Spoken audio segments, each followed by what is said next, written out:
Sud Radio Auto, essai croisé. Chaque dimanche, avec nos spécialistes et Mobility TV, nous essayons pour vous sur Sud Radio un véhicule sur le marché du neuf. Aujourd'hui, on va essayer d'expliquer le succès quand même retentissant sur le marché du neuf de la Clio E-Tech avec Mélina Priam. Bonjour à vous. Bonjour. Journaliste à l'Autojournal. Cédric Fréour, journaliste chroniqueur automobile au journal Les Échos. Bonjour à vous. Bonjour. Et puis Stanislas Laroumet de Ma Voiture Idéale. Bonjour. Le succès retentissant de la Clio E-Tech sur le marché du neuf. On peut en parler, Stanislas ? Si vous voulez. Ouais. Non, excusez-moi, j'étais un peu sur... Oui, la Clio, je vais être très, très honnête. Depuis 30 ans, c'est l'une des meilleures citadines polyvalentes du marché européen, peut-être même la meilleure à l'heure actuelle. Alors, fierté française, parce que ça fait très longtemps qu'elle est en tête des ventes, en tout cas dans le palmarès, dans le top 3 des ventes en Europe. Sur le podium. Dans la catégorie. Et la bonne idée de Renault, c'est d'avoir proposé une version hybride non rechargeable, ce qui permet d'avoir des voitures pas trop chères. Alors, je donne le prix, comme toujours, 22 350 €. C'est exactement le prix de sa principale rivale, la Toyota Yaris hybride, 22 400 €. Ouais. Donc, les voitures sont à peu près les mêmes caractéristiques. Toutefois, le système développé par Renault, donc qui s'appelle E-Tech, il faut savoir que le label E-Tech maintenant chez Renault, ça regroupe tout ce qui est électrique et électrifié. Hybride. Et hybride, donc hybride, rechargeable, non rechargeable, et les voitures électriques. Et c'est un système assez compliqué. Ils ont déposé je ne sais plus combien de brevets, mais c'est assez intéressant. Ça marche très bien. Il n'y a pas cet effet de mobilette, vous savez, de patinage qu'on peut avoir avec les hybrides Toyota. Et franchement, c'est une super voiture. Ça consomme pas trop. C'est pas hors de prix, je viens de le dire. Il y a un coffre convenable. Attention, plus petit quand même que sur les voitures thermiques, parce que sur les versions thermiques, 300 litres le 391. Le réservoir d'essence aussi est plus petit, 39 litres le 42. Décidément, j'arrive pas à parler aujourd'hui. Et voilà, c'est une star depuis 30 ans, qui est française, qu'on aime beaucoup. Et qui se renouvelle à chaque fois. À chaque fois, et comme la Golf un peu. Oui, c'est ça. un peu notre Golf à nous. La Clio, c'est notre Golf à nous. Vous avez raison de le dire. Mélina Priam. Oui, c'est une des voitures préférées des Français. Avec elle se tire la bourre, comme on dit, avec la 208, la Clio 207 et 208. La Clio a succédé à la Renault 5, qui était déjà la voiture préférée des Français dans les années 80. Tout à fait. Et c'est pas pour rien. Parce que c'est vraiment une voiture agréable. Moi, j'ai eu des Clio, voilà, quelques-unes. C'est une voiture douce à conduire. Vous en avez usé combien ? Quelques-unes. Douce à conduire, la Clio E-Tech. J'en ai jamais cassé. Non, c'est bien. C'est incassable. Non, c'est doux à conduire. Bon, en plus, là, effectivement, sur cette version E-Tech, alors elle n'est pas hyper silencieuse, parce qu'il faut voir que sur une hybride simple, comme on dit, c'est-à-dire non rechargeable, elle ne peut pas fonctionner en 100% électrique. Elle démarre avec le moteur électrique, mais il lui faut tout de suite l'assistance du thermique. Mais ça reste quand même très, très doux. Stanislas l'a dit, c'est un système extrêmement évolué, avec donc notamment une boîte de vitesse, ce qu'ils appellent multimode à Crabo, qui est... Alors, boîte de vitesse multimode à Crabo. Voilà, à Crabo. On va sortir trois dictionnaires. En fait, c'est une technologie un peu dérivée de la Formule 1, et ça permet d'avoir un passage des rapports très lissé, et sans l'effet mobilette des Toyota, qui est assez désagréable. Alors, certes, les gens qui roulent en Toyota depuis longtemps ont l'habitude maintenant, mais voilà, il y a une montée en régime quand on accélère un peu fort, c'est pas très agréable. Là, on a une auto homogène, donc agréable. Une belle innovation. Oui, et puis une Clio, c'est confortable, c'est bien conçu, c'est bien fabriqué. Enfin, je veux dire, aujourd'hui, ça présente bien. C'est quand même, voilà, c'est une super voiture. Alors, Stanislas disait, c'est pas trop cher. Moi, je trouve que c'est quand même cher pour une citadine. Mais c'est dans le prix du marché, et effectivement la technologie. Citadine ou aussi routière ? Est-ce que je peux faire de l'autoroute? Oui, bien sûr, avec on peut. Oui, tout à fait. Hyper polyvalent. Tout le monde, ça reste. Enfin voilà, la Clio c'est une voiture qui passe partout. Passe-partout, qui est une petite voiture quand même, c'est à peine plus de 4 mètres, donc c'est à l'aise en ville, et effectivement, ça a quand même un confort routier maintenant, et puis là, on est quand même sur une voiture qui en puissance cumulée est à 140 chevaux, donc on a des performances correctes. Voilà, après, c'est pas une sportive, 140 chevaux, on pourrait croire que c'est une voiture confortable, et qui consomme peu, on est à peu près à 5 litres. Donc ce qui est pas mal. Et c'est la raison pour laquelle elle a trouvé son public. Parlons un peu des lignes de cette Clio E-Tech, parce qu'on l'a dit, la Clio, elle a en son temps succédé à la Renault 5. Elle a changé beaucoup de visages. Est-ce qu'elle est belle, celle-ci? Elle est très belle. Enfin, alors elle est très belle, c'est un jugement de valeur. Oui, c'est ce que je vous demande. Elle reprend les lignes de la précédente génération. Et quand on a découvert, en fait, la nouvelle Clio, beaucoup ont dit, en la comparant à la 208, qu'elle était un peu éteinte, trop classique. Sauf que, dans le temps, et justement en regardant les ventes, même si la 208 évidemment culmine elle aussi tout en haut, on s'aperçoit que le classicisme rassure et plaît. Et d'autre part, elle a gommé, la Clio dont on parle, a gommé les défauts de l'ancienne génération où à l'époque, il y avait moins de budget, on avait rogné sur les fameux plastiques moussés, les finitions étaient pas... Les finitions, c'est assez... Voilà. Si vous voulez gagner un peu de sous et maintenir vos marges, vous enlevez quelques plastiques, vous les vendez au même prix, ou vous augmentez un petit peu, les gens s'en aperçoivent pas tout de suite, vous dessinez ça bien, sauf qu'on se dit, zut, c'est pas terrible. Là, ils se sont dit, on reprend tout, on fait bien, on met un super écran un peu comme dans une Tesla, donc on est franchement, quand on rentre, on se dit chapeau. Et d'autre part, elle a des chromes sur tout l'encadrement des fenêtres, enfin du vitrage, ce que n'a même plus une Volkswagen Polo. L'idée est la suivante. La Volkswagen Polo, c'était la référence un petit peu de la petite compacte premium. Super, on achète ça, il nous arrivera rien. La Clio dont on parle, elle a pris, c'est ma thèse, elle a pris la place de la Polo aujourd'hui. À ce point-là ? À ce point-là. Et la Polo à côté, qui justement, quand on la regarde dans ses détails, il manque l'encadrement de vitrage, il manque les grands écrans. Volkswagen. Vous êtes en train de dire que Renault est devenu le haut de gamme de Volkswagen? Pour moi, même si c'est un constructeur généraliste, ils sont devenus presque premium par rapport à Volkswagen qui, en ce moment, ils le savent très bien, ils vont bosser comme des fous. Ils vont se venger au prochain modèle. Je pense qu'ils vont... les Allemands, de toute façon, c'est des sacrés bosseurs. Les Français, on est les rois de la entre guillemets, petite voiture. Voilà, petite ou même encore compacte. Les Allemands, c'est plus le haut de gamme. Et sur une Polo, on a une voiture qui est un peu triste aussi, qui est éteinte, qui est fade à l'intérieur. Alors que là, on a une... Et de dire, malgré tout, pardon, excuse-moi Mélina, mais pourtant la Polo dont on parle, c'est une sacrée voiture aussi. Elle est géniale. Enfin, c'est une des voitures Renault Clio E-Tech qu'on essaye aujourd'hui, elle est mieux. Elle est en tout cas tout en haut. La... C'est parmi les meilleurs élèves de la classe. Je regarde Stanislas Laroumet dépité parce qu'il n'arrive pas à trouver de méchanceté à dire sur ce modèle d'automobile. Je vais même vous dire une très grosse qualité de cette Clio, c'est qu'elle vient de sortir avec une nouvelle version 100% essence, et oui, ça existe encore, avec un 1,3 litre turbo 4 cylindres de 140 chevaux uniquement disponible en boîte manuelle, vous avez bien entendu, boîte manuelle, et qui rend cette Clio pour le coup assez performante, parce qu'elle est forcément plus légère que l'hybride, il n'y a pas de batterie embarquée, et c'est une super petite voiture. Et la Clio, il y a beaucoup moins de moteurs qu'avant, mais il y a des petits moteurs 3 cylindres, il y a même un diesel, donc ça existe toujours. Et oui, non mais c'est ça qui est... Le passé ne veut pas mourir en tout cas, et c'est pour ça aussi qu'on l'aime, cette Clio E-Tech. Merci à tous les trois d'être intervenus dans Sud Radio Auto et C'est Croisé ce dimanche. On vous dit à dimanche prochain. Mélina Priam, on peut vous lire dans l'Autojournal. Cédric Fréour dans le journal Les Échos. Merci à Stanislas Laroumet de Ma Voiture Idéale. À dimanche prochain. À dimanche. Sud Radio Auto et C'est Croisé. Chaque dimanche, avec nos spécialistes et Mobility TV, nous essayons pour vous sur Sud Radio un véhicule sur le marché du neuf. Aujourd'hui, on va essayer d'expliquer le succès quand même retentissant sur le marché du neuf de la Clio E-Tech avec Mélina Priam. Bonjour à vous. Bonjour. Journaliste à l'Autojournal. Cédric Fréour, journaliste chroniqueur automobile au journal Les Échos. Bonjour à vous. Bonjour. Et puis Stanislas Laroumet de Ma Voiture Idéale. Bonjour. Le succès retentissant de la Clio E-Tech sur le marché du neuf. On peut en parler, Stanislas? Si vous voulez. Ouais. Excusez-moi, j'étais un peu sur... Oui, la Clio, je vais être très, très honnête. Depuis 30 ans, c'est l'une des meilleures citadines polyvalentes du marché européen, peut-être même la meilleure à l'heure actuelle.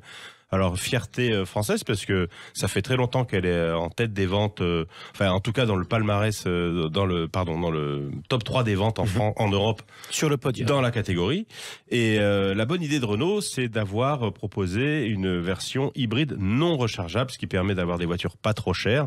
Alors, je donne le prix, comme toujours, 22 350 €. C'est exactement le prix de sa principale rivale, la Toyota Yaris hybride, 22 400 €. Ouais. Donc, les voitures sont à peu près les mêmes caractéristiques. Toutefois, le système développé par Renault, donc qui s'appelle E-Tech, il faut savoir que le label E-Tech maintenant chez Renault, ça regroupe tout ce qui est électrique et électrifié. Hybride. Et hybride, donc hybride, rechargeable, non rechargeable et les voitures électriques. Et c'est un système assez compliqué. Ils ont déposé je ne sais plus combien de brevets, mais c'est assez intéressant. Ça marche très bien. Il n'y a pas cet effet de mobilette, vous savez, de patinage qu'on peut avoir avec les hybrides Toyota. Et franchement, c'est une super voiture. Ça consomme pas trop. C'est pas hors de prix, je viens de le dire. Il y a un coffre convenable. Attention, plus petit quand même que sur les voitures thermiques, parce que sur les versions thermiques, 300 litres au lieu de 391. Le réservoir d'essence aussi est plus petit, 39 litres au lieu de 42. Décidément, j'arrive pas à parler aujourd'hui. Et voilà, c'est une star depuis 30 ans, qui est française, qu'on aime beaucoup. Et qui se renouvelle à chaque fois. À chaque fois, et comme la Golf un peu. Oui, c'est un peu notre Golf à nous. La Clio, c'est notre Golf à nous. Vous avez raison de le dire. Mélina Priam. Oui, c'est une des voitures préférées des Français. Avec elle se tire la bourre, comme on dit, avec la 208, la Clio 207 et 208. La Clio a succédé à la Renault 5, qui était déjà la voiture préférée des Français dans les années 80. Tout à fait. Et c'est pas pour rien. Parce que c'est vraiment une voiture agréable. Moi, j'ai eu des Clio, voilà, quelques-unes. C'est une voiture douce à conduire. Vous en avez usé combien? Quelques-unes. Douce à conduire, la Clio E-Tech. J'en ai jamais cassé. Non, c'est bien. C'est incassable. Non, c'est doux à conduire. Bon, en plus, là, effectivement, sur cette version E-Tech, alors elle est pas hyper silencieuse parce que il faut voir que sur une hybride simple, comme on dit, c'est-à-dire non rechargeable, elle peut pas fonctionner en 100% électrique. Elle démarre avec le moteur électrique, mais il lui faut tout de suite l'assistance du thermique. Mais ça reste quand même très très doux. Stanislas l'a dit, c'est un système extrêmement évolué, avec donc notamment une boîte de vitesse, ce qu'ils appellent multimode à crabot, qui est... Alors, boîte de vitesse multimode à crabot. Voilà, à crabot. On va sortir trois dictionnaires. En fait, ils ont... C'est une technologie un peu dérivée de la Formule 1 et ça permet d'avoir un passage des rapports très lissé et sans l'effet mobilette des Toyota qui est assez désagréable. Alors, certes, les gens qui roulent en Toyota depuis longtemps ont l'habitude maintenant, mais voilà, il y a une montée en régime quand on accélère un peu fort, c'est pas très agréable. Là, on a une auto homogène, donc agréable. Une belle innovation. Oui, et puis une Clio, c'est confortable, c'est bien conçu, c'est bien fabriqué. Enfin, je veux dire, aujourd'hui, ça présente bien. C'est quand même, voilà, c'est une super voiture. Alors, Stanislas disait, c'est pas trop cher. Moi, je trouve que c'est quand même cher pour une citadine. Mais c'est dans le prix du marché et effectivement la technologie. Citadine ou aussi routière? Est-ce que je peux faire de l'autoroute? Oui, bien sûr, avec oui, tout à fait. Hyper polyvalent. Ça reste. Enfin voilà, la Clio est c'est une voiture qui passe partout. Passe-partout, qui est une petite voiture quand même, c'est à peine plus de 4 mètres, donc c'est à l'aise en ville, et effectivement, ça a quand même un confort routier maintenant, et puis là, on est quand même sur une voiture qui en puissance cumulée est à 140 chevaux, donc on a des performances correctes. Voilà, après, c'est pas une sportive, 140 chevaux, on pourrait croire que c'est une voiture confortable, et qui consomme peu, on est à peu près à 5 litres. Donc ce qui est pas mal. Et c'est la raison pour laquelle elle a trouvé son public. Parlons un peu des lignes de cette Clio E-Tech, parce qu'on l'a dit, la Clio, elle a en son temps succédé à la Renault 5. Elle a changé beaucoup de visages. Est-ce qu'elle est belle, celle-ci? Elle est très belle. Enfin, alors elle est très belle, c'est un jugement de valeur. Oui, c'est ce que je vous demande. Elle reprend les lignes de la précédente génération. Et quand on a découvert, en fait, la nouvelle Clio, beaucoup ont dit, en la comparant à la 208, qu'elle était un peu éteinte, trop classique. Sauf que, dans le temps, et justement en regardant les ventes, même si la 208 évidemment culmine elle aussi tout en haut, on s'aperçoit que le classicisme rassure et plaît. Et d'autre part, elle a gommé, la Clio dont on parle, a gommé les défauts de l'ancienne génération où à l'époque, il y avait moins de budget, on avait renié sur les fameux plastiques moussés, les finitions étaient pas... Les finitions, c'est assez... Voilà. Si vous voulez gagner un peu de sous et maintenir vos marges, vous enlevez quelques plastiques, vous les vendez au même prix, vous augmentez un petit peu, les gens s'en aperçoivent pas tout de suite, vous dessinez ça bien, sauf qu'on se dit, zut, c'est pas terrible. Là, ils se sont dit, on reprend tout, on fait bien, on met un super écran un peu comme dans une Tesla, donc franchement, quand on rentre, on se dit chapeau. Et d'autre part, elle a des chromes sur tout l'encadrement des fenêtres, enfin du vitrage, ce que n'a même plus une Volkswagen Polo. L'idée est la suivante. La Volkswagen Polo, c'était la référence un petit peu de la petite compacte premium. Super, on achète ça, il nous arrivera rien. la Clio dont on parle, elle a pris, c'est ma thèse, elle a pris la place de la Polo aujourd'hui. À ce point-là ? À ce point-là. Et la Polo à côté, qui justement, quand on la regarde dans ses détails, il manque l'encadrement de vitrage, il manque les grands écrans.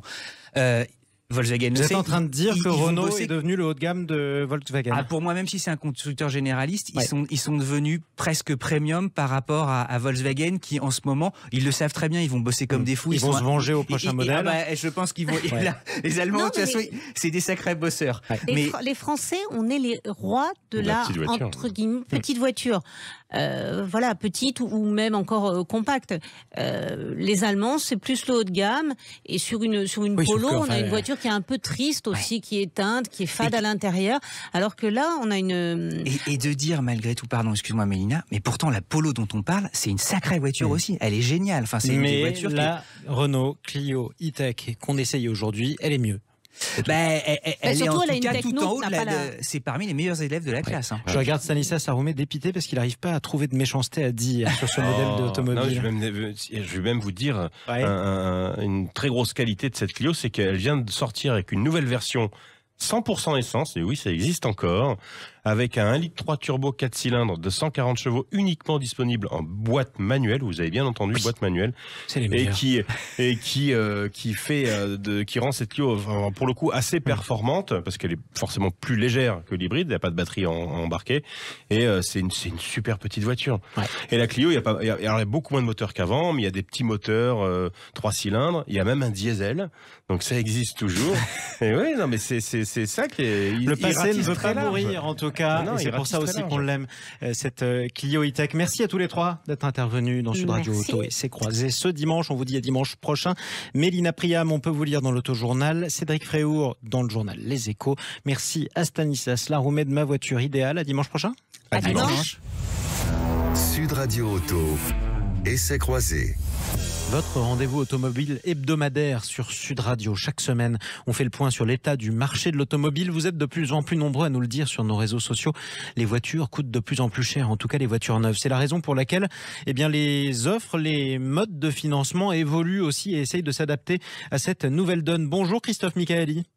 Bonjour. Vous êtes responsable de la direction mobilité auto de BNP Paribas Personnel Finance. Vous êtes le bienvenu sur Sud Radio. Cette semaine, BNP Paribas, la première banque d'Europe, il faut quand même le rappeler, annonce une nouvelle offre. C'est une offre de location avec option d'achat, avec de faibles mensualités sur 10 ans. Concrètement, je paye 150 € par mois pour rouler en voiture. Ça, c'est majeur comme tournant ?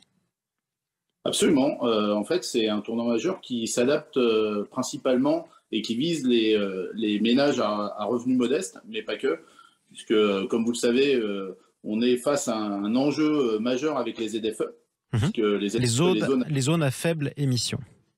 Absolument. Il va falloir renouveler une grande partie du parc roulant, donc des voitures qui circulent actuellement en France, notamment les plus polluantes.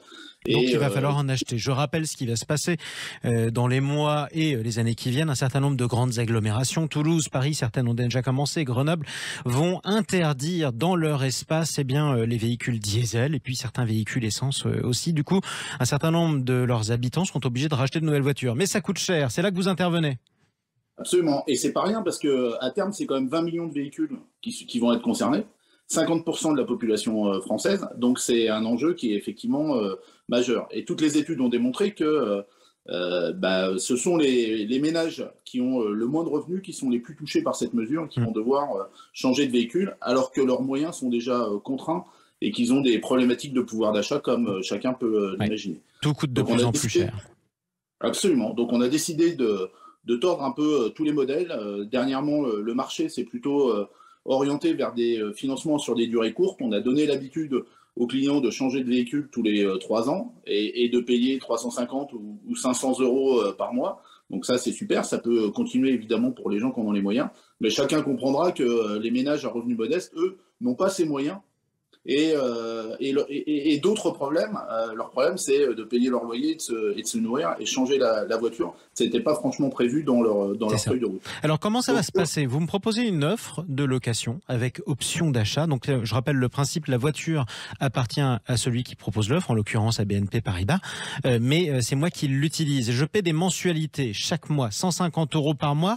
J'ai envie de vous dire, c'est pas cher. Ça va concerner quel type de véhicule? Alors, ça concernera, en fait, la seule éligibilité, c'est l'éligibilité aux critères, donc pour les SE. Comme vous le savez, chaque véhicule a un critère. Et donc là, on parle des véhicules qui sont critère 0 ou critère 1, que ce soit des véhicules neufs ou des véhicules d'occasion, jusqu'à 30 ans. Et donc, l'idée, c'est de donner l'accès, notamment grâce aux véhicules d'occasion, qui sont évidemment moins chers que les véhicules neufs, à ces véhicules non polluants, enfin en tout cas moins polluants pour les ménages à revenus modestes. Donc, vous achetez ce véhicule, vous payez vos 150 €, on est même moins cher pour une Clio 4. Critère 1, on est à 135 € par mois avec l'entretien qui est compris. Vous payez pendant 10 ans donc, vos échéances, qui vous assure finalement qu'on va vous solvabiliser pendant 10 ans, on va pas revenir sur l'accord qu'on vous a donné. Et à la fin du financement, vous pouvez devenir propriétaire de ce véhicule simplement en payant quasiment l'équivalent d'un loyer, puisque dans l'exemple de la Clio, vous payez 133 € à la fin du contrat et vous devenez propriétaire. Donc il ne restera que ça à régler. Qu'est-ce qui me reste à charge? Vous m'avez dit que l'entretien était pris en charge. Je paye 150 € par mois pour cette Clio, un peu moins d'ailleurs. Ça veut dire que les réparations sont prises en charge? Absolument, c'est-à-dire que l'entretien courant du véhicule est pris en charge tel qu'il est prévu par le constructeur. Il vous reste à payer en fait votre carburant, votre énergie, puisque on peut parler d'énergie parce que ça concerne aussi les véhicules électriques, et il vous reste à régler votre assurance dommage, parce que bien évidemment il faut assurer le véhicule. D'autant plus que dans les zones à faible émission, ce sont des agglomérations, et souvent d'ailleurs l'assurance auto coûte plus cher en ville qu'à la campagne, parce qu'on peut plus facilement tamponner même de manière moins grave. Quelles seront les conditions d'accès à cette offre? Vous avez dit ça s'adresse aux ménages modestes. Est-ce que je devrais prouver mes revenus? Bien sûr, l'idée c'est de trouver une solution pour ces ménages, pas de leur poser un problème. Donc évidemment, on va s'assurer qu'ils ont bien les moyens de subvenir et d'honorer leurs engagements. Mais notre engagement à nous, c'est de trouver la meilleure solution pour chacun des ménages. Et ça permettra en tout cas de continuer à se déplacer, voire de recommencer à se déplacer. Revenons sur... Vous avez raison, pardon, parce que en fait, ça c'est un point essentiel. C'est-à-dire que pour ces ménages, l'auto, c'est pas un luxe et c'est une nécessité pour la mobilité. Ils sont souvent dans des zones qui sont très mal desservies au niveau des transports en commun. Et donc, pour déposer les enfants à l'école, pour aller travailler, pour faire les courses, pour partir un petit peu en vacances, ils ont absolument besoin de leur véhicule. Et aujourd'hui, si c'est un Scénic diesel qui a 15 ans, ça ne vaut pas grand-chose, mais finalement, c'est le bien le plus précieux de ce ménage. Et surtout, il fait le job, ce Scénic diesel, c'est-à-dire qu'il leur permet véritablement d'assurer leur mobilité. C'est essentiel pour nous de trouver une solution pour ces ménages, de continuer à assurer leur mobilité et qu'il y ait une mobilité automobile. Alors revenons sur cette autre offre qui devrait venir. Ça, c'est une promesse du président de la République, le leasing social. Emmanuel Macron qui a fait une promesse, une voiture électrique à 100 € par mois. Comment vous vous positionnez face à cette offre qui arrive ? Compte tenu des enjeux qui sont encore une fois devant nous, je vous ai parlé de 20 millions de véhicules à renouveler. Il y a de la place pour tout le monde. Je dirais que là, il y a de la place pour tout le monde. Les volumes qui sont annoncés, c'est 100 000 véhicules par le gouvernement. Donc c'est une contribution significative et bienvenue, mais malheureusement, ce ne sera pas suffisant. Et donc, on a besoin de multiplier les initiatives pour couvrir tout le besoin. Pour que tout le monde s'y mette pour aider à renouveler le parc automobile français, vous visez combien de véhicules ? Écoutez, on ne s'est pas fixé d'objectif parce qu'on s'est dit que c'était une offre qui était disruptive. Si on accompagne déjà quelques centaines de ménages dans cette transition écologique, vraiment on sera content finalement. C'est ça notre vrai enjeu. Et imaginons que le succès soit au rendez-vous et que vous ayez quelques milliers ou dizaines de milliers. Est-ce que vous maintiendrez cette offre ou pas ? Absolument, je veux dire, on a le soutien plein et entier du groupe BNP Paribas qui est très engagé sur ces sujets de transition écologique, et d'autant plus quand il y a un enjeu sociétal qui est d'accompagner les ménages à revenus modestes. Ça ne s'adresse pas d'ailleurs qu'aux ménages à revenus modestes. Ça s'adresse à tous les ménages qui achètent un véhicule critère 0 ou critère 1, sachant que le gouvernement accompagne déjà les ménages à revenus modestes, notamment avec la prime à la conversion et le bonus, qui évidemment sont partie intégrante de notre, et dont on fera l'avance pour éviter aux clients de payer par avance ce dispositif gouvernemental. Dernière question à l'homme de l'art que vous êtes, Christophe Michaeli. Est-ce que le conducteur qui achète sa voiture, content, qui paye une somme, qui en est propriétaire, ça appartient au passé ou ça appartiendra bientôt au passé? Les offres de financement différentes se multiplient. Je dirais que, je ne sais pas si c'est un véritable choix, c'est sans doute une contrainte aussi en termes de pouvoir d'achat. Les véhicules, comme vous le soulignez au début, sont de plus en plus chers, coûtent de plus en plus cher. Les Français ont un petit peu d'épargne, mais la plupart sont extrêmement contraints au niveau de leur pouvoir d'achat et donc n'ont pas les moyens d'acheter comptant un véhicule. Et le financement, ça sert à ça. C'est une vraie bonne solution dès lors que le budget est maîtrisé et correspond aux capacités financières du client. Donc, si on regarde l'évolution, effectivement, le financement automobile se porte très bien, il est très dynamique et soutient le marché. Heureusement qu'il y a ça, parce que les chiffres qui sont déjà pas très bons seraient sans doute pires s'il n'y avait pas ces solutions de financement. Et effectivement, sans ça, on serait peut-être tous piétons. Merci beaucoup, Christophe Michaeli, responsable direction mobilité auto de BNP Paribas Personnel Finance. Merci d'être intervenu sur Sud Radio. Avec plaisir.